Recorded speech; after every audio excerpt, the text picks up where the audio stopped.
Bonjour, parlons d'un sujet qui fait couler beaucoup d'encre aujourd'hui. Pourquoi est-ce que les hommes mentent? Non, je rigole, ce sera pour dans 15 jours. C'est une question que beaucoup de femmes se posent, la question donc dans la prochaine vidéo. Aujourd'hui, parlons de pourquoi est-ce que l'on ment. Important, j'aime bien casser les préjugés et les a priori. Ça, vous le savez maintenant. Eh bien, sachez que les hommes et les femmes mentent autant l'un que l'autre. Dans la prochaine vidéo, vous saurez pourquoi. Mais vous allez quand même apprendre plein de choses aujourd'hui. Patience est mère de toutes les vertus. Commençons par des exemples de motivation pour mentir. La gêne d'exposer la vérité, pour mettre en place une harmonie en opposition à écraser l'autre, par politesse durant la vie en société afin de suivre les règles de bonne conduite, parfois aussi par hypocrisie, souvent car on veut plaire à l'autre.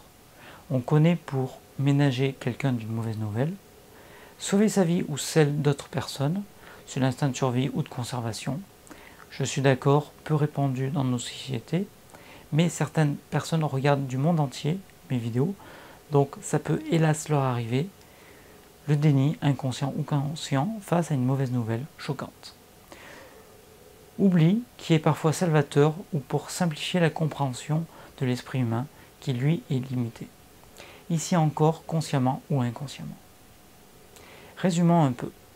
Par le mensonge, nous voulons conserver ou donner une meilleure image de soi, persuader pour obtenir des avantages, éviter les confrontations et conflits, c'est de la diplomatie en fait, éviter de blesser une personne car nous aimons bien la personne en face de nous, ou pour faire preuve de tact.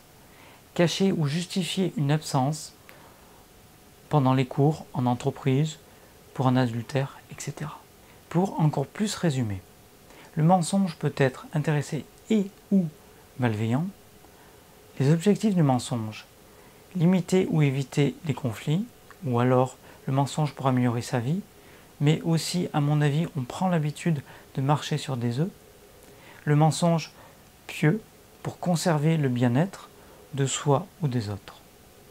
Pour conclure, certains menteurs sont naturels, ceux qui mentent depuis l'enfance, car pour eux, le mensonge rend leur vie plus simple.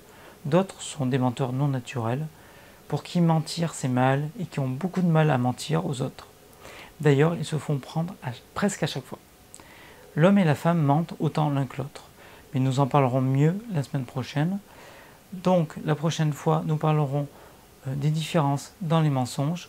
Aujourd'hui, c'était plus les similitudes des mensonges. Dites-moi en commentaire si vous voyez d'autres raisons de mentir. Et dites-moi aussi les sujets que vous voudriez voir abordés dans de prochaines vidéos. Abonnez-vous à cette chaîne YouTube. Allez voir mon blog, nouscomprendre.com, qui a d'ailleurs une newsletter. Je vous dis à dans 15 jours pour une nouvelle vidéo, ou de la semaine prochaine sur mon blog avec un nouvel article. À bientôt. Passons à l'homme, qui doit être fort physiquement et mentalement, n'avoir peur de rien, il n'a pas mal et il n'a pas de faiblesse,